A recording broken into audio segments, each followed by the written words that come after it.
Bem-vindo. Gente, olha, esse é o Rogério, também o Coronel.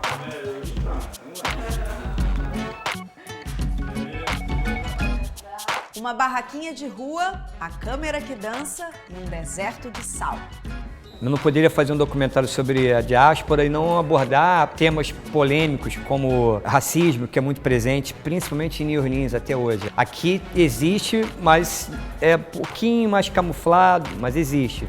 Durante a montagem, né, que eu acho que foi o maior processo criativo do documentário, porque não dá para você prever num documentário como esse o que vai acontecer. A gente não sabia nada. O projeto do filme ele foi saindo porque as histórias foram sendo criadas, nós fomos construindo juntos, cada um colocando um pouco de si dentro de cada personagem, depois a gente foi só costurando isso para dar uma lógica. Não tem a ver com misticismo esse filme. É a história de um diretor tentando fazer um filme de ficção científica e se perdendo na feitura. É quase como uma viagem lisérgica.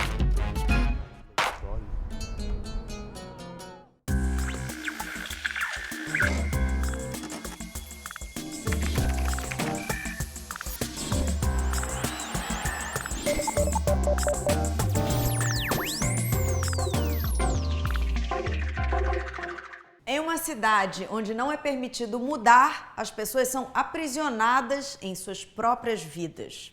O longa A Intrigante Arte de Comungar traz à tona a experiência humana no exercício de viver, os dilemas, os absurdos e os afetos.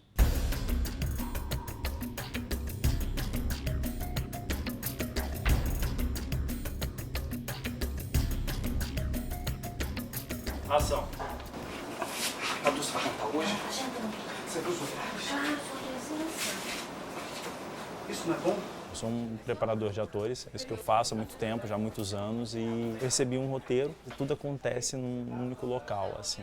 Eu falei, cara, eu quero fazer esse desafio. A gente até brinca que o personagem central seria a cidade, porque são 32 personagens com 32 histórias, então todo mundo tem uma certa importância. Mas a gente se centra muito na mudança, no conteúdo dessa história, que seria o personagem principal, no caso o restaurante, que a gente personificou como se fosse toda a cidade. Tudo se passa dentro desse restaurante, então assim, a movimentação ela passa sendo uma grande peça de teatro. A gente está em volta, pelo buraco da fechadura, observando tudo aquilo que está acontecendo. O filme é todo rodado aqui. A gente fez a construção do cenário com 1 dia e meio. Um dia e meio a gente teve que construir as paredes todas, fazer as colagens, as pinturas e trazer todos os móveis. E são 8 diárias. E aí vai ter mais um dia de desprodução. A operação é bastante complexa, né? Porque a gente tem uma arte muito forte, com muitos elementos, um espaço reduzido, uma equipe muito grande e um elenco grande. São 32 atores, mais as participações. Então, assim, é muito desafiadora essa produção. A gente vai rodar agora, então vocês podem conversar, podem falar o que vocês vão estar falando nas suas respectivas marcações, mais baixo. Qual é a história dessa cidade? A mudança é algo que não é permitido. É como se, quando você muda, você fica à margem daquela sociedade. As pessoas vão envelhecendo e não percebem que o tempo está passando. Tudo é diferente, nada é naturalista.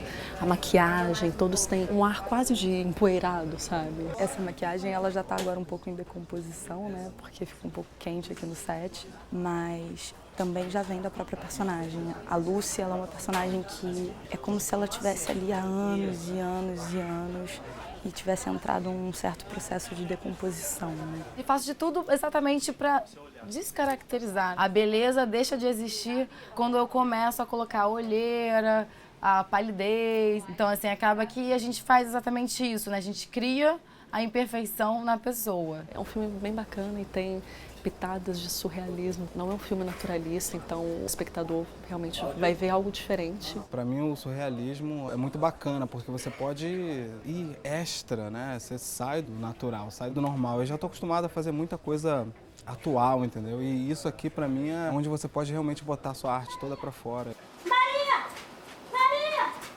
O projeto do filme ele foi saindo porque as histórias foram sendo criadas. Nós fomos construindo essas histórias juntos, cada um colocando um pouco de si dentro de cada personagem, depois a gente foi só costurando isso para dar uma lógica de transformação da vida de cada um deles.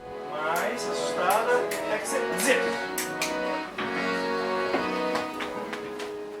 Foi com a ideia de vender arte a R$ 1,99 numa barraquinha de rua que surgiu o projeto Faz-se Filmes. Durante 44 dias, a equipe viajou por 11 cidades do interior da Bahia. A população desses lugares com pouco acesso à cultura digital teve a oportunidade de produzir os próprios filmes. Eu vi o compadre d'água, meu pai do céu. É o compadre, o que é que o povo vai me escutar lá em casa? Eu tô achando que foi minha cachaça. O projeto Faz-se Filmes surgiu a partir de uma ideia minha durante o período que eu estava fazendo a universidade de cinema em Cachoeira, na Bahia. A gente percorreu 11 cidades, que são cidades de até 25 mil habitantes, que são cidades que têm pouco acesso à produção de cinema. A gente chegou, não tem energia, tem tudo escuro, não tem ninguém na rua, um monte de sapo. Foi uma equipe de 6 pessoas dentro de uma van plotada, né, com a logo do projeto, uma vinheta que a gente criou que dizia: Faz-se Filmes, faça o filme da sua vida. Venham todos, você não paga nada. As pessoas se aproximavam e diziam os filmes que queriam fazer. Foram 4 dias, praticamente, em cada cidade. O primeiro dia a gente chegava, anunciava e já escolhia a pessoa, ou éramos escolhidos, né, para realizar o filme. No segundo dia a gente filmava, no terceiro editava e no quarto exibia em praça pública. A gente conseguiu realizar 5 ficções e 5 documentários. Além disso, fizemos também um videoclipe, que foi na cidade de Igatu. Então você vai sentir linda flor do verão. O que eu achava mais interessante era esse processo criativo. Então eu criei um documentário a partir dessa trajetória, né, das cidades e das experiências, né, as trocas criativas que a gente conseguiu manter. Existe esse filme que a gente fez baseado no dela, existe o filme que ela quer fazer e existe esse conflito que é um filme, você tá entendendo? E houve conflitos mesmo, conflitos entre eles que estavam criando o filme e a gente. Então aquilo era o documentário, entendeu? E eu quis expor isso, porque é o mais interessante, é você se tornar personagem, né? Vocês queriam muito ainda continuar com o circo, né? Na verdade, a gente deu uma parada, né? Vamos descansar um tempo aí pra ver o que dá.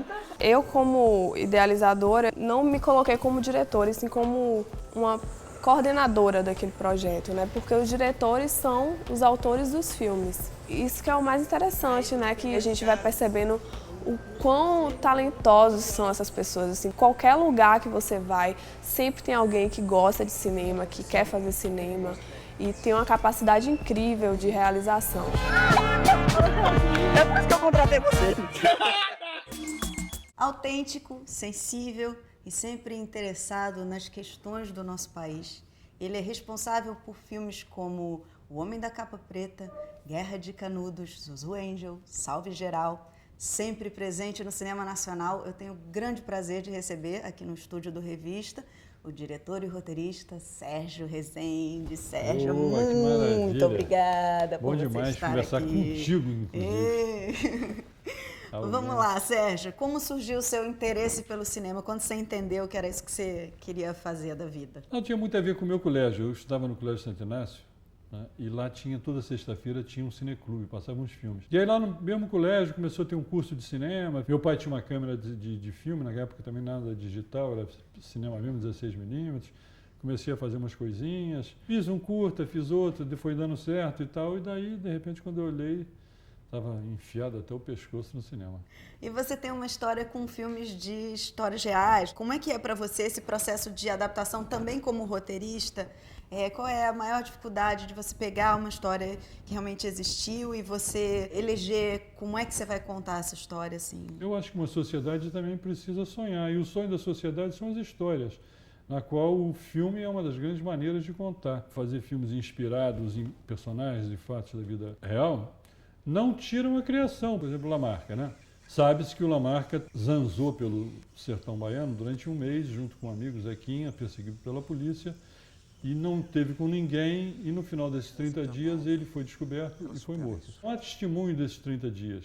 Mas sabe-se que ele andou 30 dias por lá. É preciso que você invente. Sempre é preciso que você invente mentiras para contar a verdade. Todo mundo deixou família e filhos. Por que é que só você ia ter a regalia de ficar casado aqui? Eu não admito esse tom, Denis. Tudo bem, nós somos amigos. Você é o comandante, mas eu sou sincero. Um guerrilheiro não pode ter amantes, muito menos Carlos Lamarca. Eu acho que você tem que estar mais ou menos calçado numa pesquisa, no teu sentimento daquele personagem, daquela história, e a partir daí tudo é ficção, né? Minha pretensão é um pouco assim, que eu conte uma história e que depois a pessoa vai de noite e no dia seguinte ele ainda pensa ainda naquela história. Aquilo ainda fica ecoando. Que aquilo diz assim, pô, cara, isso aqui tem a ver comigo, com a minha vida, com o meu país, com a minha sociedade. Tem um pouco essa ambição, assim, de ir através das histórias que eu conto no cinema, que a gente possa, de alguma maneira, participar da construção do país. O povo de Caxias agora tem um advogado e um defensor. Um advogado para impor a lei e um defensor para fazer justiça. Viva o deputado Quando eu fiz o Canudos, né, isso me deu um mega prazer, porque Canudos era o livro de Euclides da Cunha, o livro mais difícil, o livro que ninguém lê. Aí, de repente, esse tema, e uma coisa inspirada naquele livro, está passando na televisão 4 dias no formato de ministério, botar aquele assunto na roda da sociedade brasileira, com certeza. Cara, isso é um privilégio gigantesco.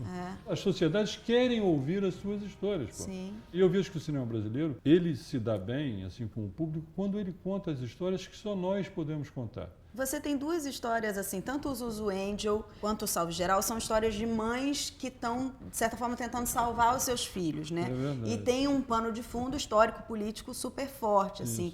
Como é que é essa escolha, assim, do que aparece, o que é mais importante, né? Se é a história central que leva o pano de fundo, como é que você deixa o pano de fundo também ter força para entrar naquela história, né? Como é que você concilia isso? É diferente, porque o Zuzu nasceu um filme sobre a Zuzu Angel. E essa saga dela em busca do corpo do filho assassinado na ditadura e tudo mais. Mas isso aqui é uma palhaçada! Eu não quero saber o que vocês fizeram com ele!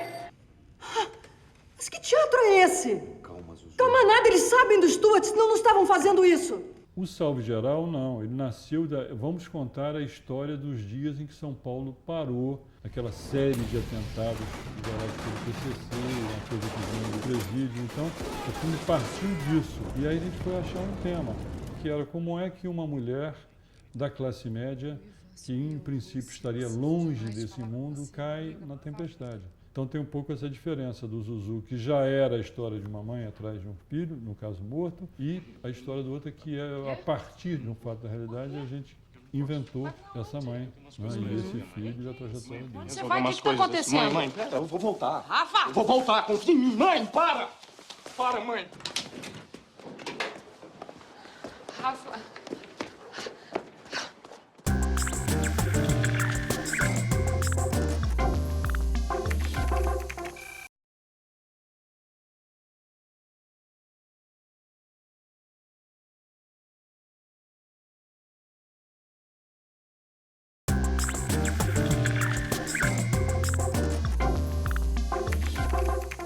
Apesar da distância geográfica, muitas pessoas compartilham um mesmo sentimento sobre a música. O filme Samba e Jazz mostra a semelhança nas tradições do universo musical do Rio de Janeiro e de New Orleans.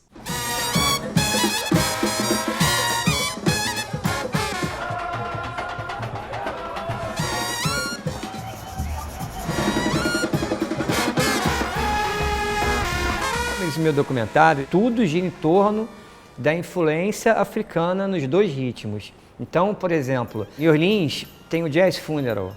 Quando o músico de jazz ele morre, ele tem direito a um Jazz Funeral se a família que sim quiser.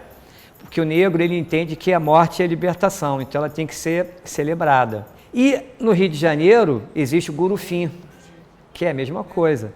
Um sambista, um compositor, quando ele falece, ele tem um cortejo. Então é uma coisa muito parecida sobre influência também africana. A morte é um motivo de festa, porque a pessoa, aquele negócio que está indo tá indo para uma melhor, né? Quando vai para o cemitério, os bares em volta ficam todos cheios de gente. O Gurufins faz parte da nossa cultura. As escolas de sambas, quando elas foram criadas, elas tinham um papel social muito importante, que se perdeu ao longo do tempo. E em New Orleans, eu retrato um social club, que é o IMO, Esses clubes foram criados por músicos de assistência para os músicos negros. E a diferença é que eles se mantêm ainda firmes com esse conceito. Então eles têm ali os desfiles de vários sócios clubes, sempre aos domingos. E no Rio você tem os desfiles, né? Aí de escola de samba, de blocos, etc. Manifestação de rua, de dança, de música, igualzinho. Figurino, sapato bicolor, linho, chapéu. Então eu começo a pontuar essas similaridades. Então aqui tem o Cacique de Ramos, lá você tem os índios de Mardi Gras, que ambos querem homenagear os seus índios. We took the name of Osceola because he was a chief that married a slave woman. Acho difícil você ter aí um outro bairro que tenha fornecido tantos compositores, tantos sambistas como Madureira. E lá no New Orleans eu retratei o Tremé, um bairro chamado Central City, que são os bairros dos negros. No início eles se reuniam no Congo, né, na Praça Congo, e os instrumentos que existiam naquela época eram os tambores. Da mesma forma que os escravos, eles tinham também os tambores. E daí foram criados os instrumentos de sopro, foram evoluindo, mas tudo tem influência africana, tudo tem influência dos negros que vieram da África.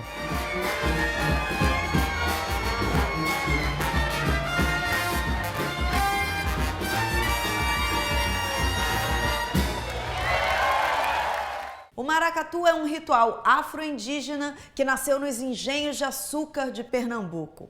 As diferenças culturais entre as gerações de integrantes do maracatu rural é tema de um curta-metragem do diretor pernambucano Marcelo Gomes.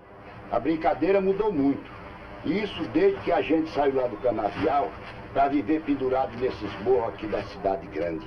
O curta Maracatu Maracatus resgata a origem e fala da importância do maracatu rural.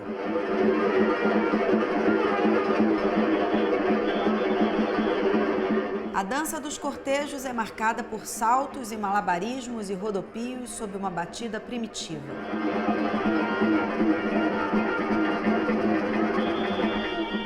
A narrativa parte de 3 personagens: um mestre de maracatu, um músico de rock e o filho de um famoso caboclo. Você foi escolhido por Ogum para ser o caboclo de lança. Meu negócio é carnaval. Ah, não acredita? Pois você vai ter a marca de sangue no coração. Vai! Vai logo fazer o batismo! Vai! O filme mostra que a manifestação cultural popular é colocada em risco pelo avanço da cultura urbana. Ao mesmo tempo, sugere as raízes do Mangue Beat a partir da aproximação entre os velhos dançarinos e os jovens punks do Recife.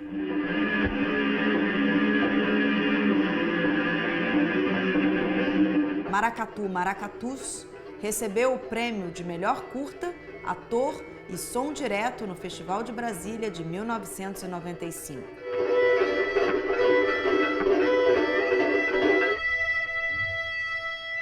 Um deserto de sal, branco, vazio e sem sinal de civilização foi o cenário do longa Longe Demais Ainda Não É o Suficiente. Mas o que inicialmente era um filme de ficção científica se tornou uma história sobre o ofício de fazer cinema.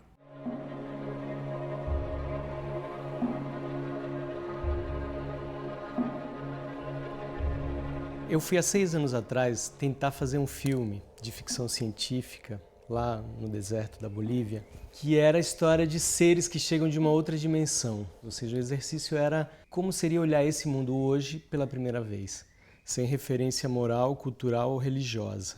E aí eu peguei 4 atores, fui para lá, filmei 20 dias. Eles começavam nus no deserto, porque tinha essa ideia de chegar zerado de qualquer referência. Eu fui para a Bolívia por quê? Porque o deserto de sal é um lugar plano e branco. Então por isso que eu escolhi essa paisagem. Porque é uma paisagem zerada de referência, branquinha, entendeu? É chapado branco e eles chegam lá nus. Então, aos poucos, eles vão descobrindo o nosso planeta.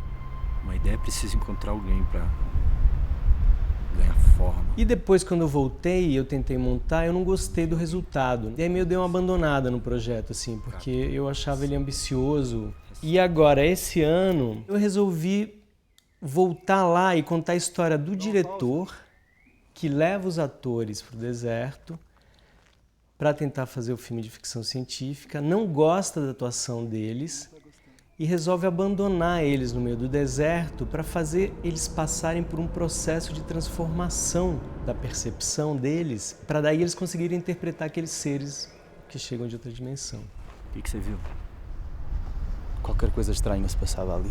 Então é a história de um diretor tentando fazer um filme de ficção científica e se perdendo na feitura desse filme. Pelo que percebi, estás a tentar fazer uma experiência humana aqui, não é? Mantens os teus atores como prisioneiros, como ratos de laboratório.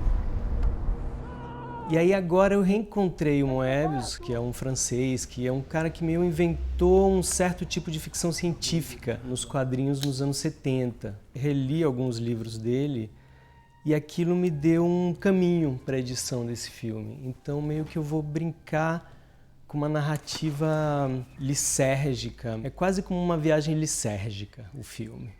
Meu medo é ele se matar e deixar a gente aqui.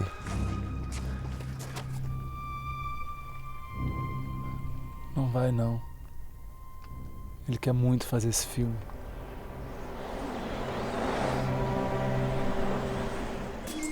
Sérgio, como é que é, assim, você também olhando um pouco a sua trajetória, falando também um pouco da sua relação com a Marisa Leão, que é sua esposa, que é produtora também, que é uma grande parceira sua, assim. Vocês fizeram cinema sempre, né? Quando a gente começou, era a fase da Embrafilme, que não é? Então depois pegamos aquele período, depois a gente pegou o período do deserto no cinema, que foi na época do pós-Collor, não é? Que não havia cinema, a gente morava no apartamento do meu pai, e aí meu pai permitiu que a gente hipotecasse aquele apartamento para a gente fazer o Lamarca. Aí fizemos, daí começou a nova lei do audiovisual. Depois chegou uma hora que a gente começou a brigar muito. Essa coisa, a ansiedade de fazer o filme, de fazer o melhor filme. Daí a gente entrou numa certa poligamia. Né? A Marisa foi fazer filmes com outros diretores, fez Meu Nome Não é Johnny, com o Mauro e tantos outros, e eu fiz 3 filmes com o Joaquim Carvalho. O Mauá, o Zuzu e o Salve Geral. E agora reatamos o nosso casamento monogâmico com Em Nome da Lei. Eu mandei prender o senhor. E o senhor foi preso. O senhor vai continuar preso e vai cumprir a pena. Parece que alguma coisa eu mando, não é? Não manda nada! Nada! Da próxima vez me vai matar! Eu vou te matar! Em Nome da Lei, está sendo lançado. Matheus, Paola. Chico. Eu também sou muito desse negócio do time, né? Tem um certo saudosismo daquilo que o cinema não tem, que é a companhia teatral, né? Que você está sempre com aquelas pessoas e tudo. A coisa da televisão, da série de televisão, dá um pouco isso. Que tem uma turma, que você está fazendo primeira temporada, segunda temporada, blá. Então, grande parte da equipe técnica veio da série, né? Do Questão de Família. Do Questão de Família. Aí depois uma parte grande do elenco também, né? E daí teve o Matheus, com quem eu não tinha trabalhado, e a Paola, que eram assim, novidades na nossa relação. E teve o Chiquinho, que era lá que é seu parceiro de longa data. Da nossa história com o cinema. Numa guerra não interessam os princípios, interessa quem ganha. Eu acho que o filme tem um elenco assim espetacular, as pessoas fazem maravilhosamente bem. E o filme, coincidentemente, vem num momento muito específico do país também, né? Mas isso não foi nada pensado, né? Isso é muito eu louco, acho que muito tinha uma mágico, coisa, né? Sei lá. Eu acho que tinha uma coisa que eu já tinha sacado e que me interessava falar, que era sobre a questão da justiça. Sim. Essa fronteira entre o certo e o errado, o legal e o ilegal, o justo e o injusto. Esse tema da justiça, ele já estava latente na sociedade brasileira quando eu pensei no filme, né? E aí eu descobri, através do jornal e tudo, essa coisa desse mundo da fronteira, né? Da Ponta Porã, Pedro Juan Cabaleiro, né? Aqueles personagens, um juiz, Odilon de Oliveira, que era um juiz que foi para lá e que entrou em choque com esse mundo. Tem algumas evidências aqui comigo? Se eu não gostar das suas evidências, eu posso mandar prendê-lo. Vai querer mostrar? Aí eu caí dentro, fui para lá, conversei com o Odilon, depois fui para a fronteira, me enfronhei naquele mundo lá. Mas eu acho que esses temas estão muito vivos assim na sociedade. E o filme, eu não podia imaginar isso que está rolando aqui agora, mas achava que esse tema da justiça era pertinente. E que a gente tem no Brasil um grande descrédito com o Poder Executivo, um imenso descrédito com o Poder Legislativo, E, de uma certa maneira, o Poder Judiciário é um pouco uma tábua de salvação para a sociedade. Se ela de fato vai ser, a gente vai ver, mas acho que há essa visão assim, majoritária na sociedade de que é lá que podem estar os salvadores da pátria, se é que existe nesses casos. Nunca alguém provou coisa alguma contra ele. Mas ele vai ser condenado. Nem que eu tenha que ficar aqui mais 30 anos. Boa sorte com o filme. Opa, obrigado. Obrigada muito Maravilha. pela sua presença. Adorei foi o papo. Um bom muito prazer. Bom, Conversar bom. é sempre bom. Que bom. Maravilha. Bom, se vocês quiserem ver a entrevista na íntegra, entrem no site revistadocinemabrasileiro.com.br. Eu deixo vocês com mais um filme de micrometragem. Até mais.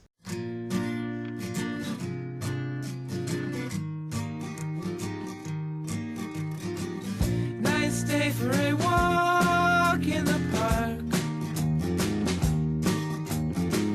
Nice day for a drive through the city. This world is a warm, sunny park.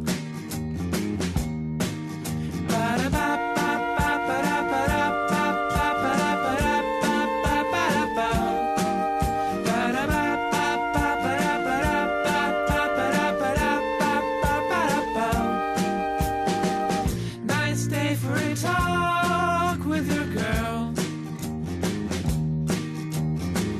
Nice day for